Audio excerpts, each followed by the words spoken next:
வணக்கம் மக்களே. இன்னைக்கு ஒரு சின்ன கம்பாரிசன் பார்ப்போம். சொந்த வீடு கட்டி போறது பெட்டரா, இல்லாட்டினா வாடகை வீட்டில் இருக்கிறது பெட்டரா? இதை பத்தி தான் நம்ம இன்னைக்கு பார்க்க போறோம். நம்மளோட பழைய வீடியோஸ் எல்லாமே பாருங்க. நான் அதுல ஒரு வேல்யூ வச்சு தான் எல்லாமே பேசியிருப்பேன். ஸோ அதோட கண்டினியூட்டி தான் இது. ஒரு 60 லட்ச ரூபாய்க்கு நீங்க வீடு வாங்குறீங்க அப்படின்னா, மினிமம் ஒரு டவுன் பேமெண்ட் ஒரு 10 லட்ச ரூபா போட்டீங்கன்னா, 50 லட்ச ரூபாய்க்கு நீங்க ஹவுசிங் லோன் போறீங்கன்னா, மினிமம் ஒரு 20ல இருந்து 25 வருஷத்துக்கு இஎம்ஐ கட்டுற மாதிரி ஒரு பிளான் போட்டீங்கன்னா, 40ல இருந்து 50,000 ரூபாய் மாசம் கட்டுற மாதிரியான சூழ்நிலை தான் இருக்கு. ஆனா அதே வீட்டை ஒருத்தர் 60 லட்சத்துக்கு கட்டி வாடகைக்கு விட்டாருன்னா 10ல இருந்து 15,000 ரூபாய்க்கு மேல வாடகைக்கு போக முடியாது.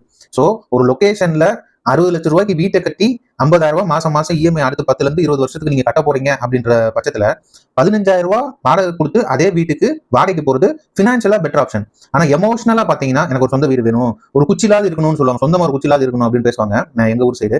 ஸோ அப்படி எமோஷனல் பாண்டிங் காண்டின்னு பாத்தீங்கன்னா நீங்க அந்த மாசத்துக்கு 50,000 ரூபாய் செலவு பண்ணி தான் ஆகணும், இஎம்ஐ கட்டி தான் ஆகணும். ஆனா இதுல இன்னொரு பிளஸ் என்னன்னு பாத்தீங்கன்னா டிப்ரிசியேஷன் வேல்யூ. இப்போ அந்த கட்டடம் கட்டுறீங்க பாத்தீங்களா, வீட்டோட கட்டடம் சிமெண்ட் கான்கிரீட்லாம் வச்சு இதோட மதிப்பு வந்து 10ல இருந்து மேக்ஸிமம் 20-25 வருஷத்துக்கு தான் வேல்யூவேஷனே போடுவாங்க. பேங்கை பொறுத்து நீங்க அந்த அடமான கடன், இந்த ப்ராப்பர்ட்டி மார்க்கேஜ் இந்த மாதிரியான சூழ்நிலை போனீங்க அப்படின்னா, ஒரு இடம் வாங்குறீங்கன்னா அந்த இடத்தோட மதிப்பு தான் கூடுமே தவிர நீங்க கட்டின கட்டடத்தோட மதிப்பு கூடாது.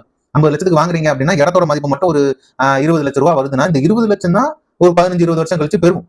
ஆனா கட்டடத்தோட வேல்யூ 0 டிப்ரிசியேஷன்ல போய் நிற்கும். அப்ப அதே வீட்டோட மதிப்பு ஒரு கோடியா போய் நிக்கலாம். எப்படின்னா நீங்க 60 லட்சத்துக்கு வீட்டை வாங்கிருப்பீங்க, மாசம் மாசம் 50,000 கட்டினீங்கன்னா 20 வருஷம் கழிச்சு அந்த வீட்டோட மதிப்பும் 1 கோடியா தான் இருக்கும். நீங்க இஎம்ஐ அதாவது கடன் வாங்கி வீடு கட்டினீங்கன்னா அந்த வீட்டோட கடன் முடியும் போது சொத்தோட மதிப்பு என்னவோ அந்த மதிப்பு கட்டி தான் நீங்க அந்த வீட்டை சொந்தமாக்கிருப்பீங்க. இதே சேவிங்ஸ் மாதிரி பண்ணி வாங்கினீங்கன்னா அதோட இன்ட்ரெஸ்ட் ரேட்ன்றது கூட உங்களால தாராளமா ஒரு 1.5 கோடி இருந்து 2 கோடி வரைக்கும் சேமிக்க முடியும். அதே வீட்டை நீங்க உங்களால 1 கோடி ரூபாய்க்கு வாங்க முடியும். சோ சிந்திங்க மக்களே. நன்றி.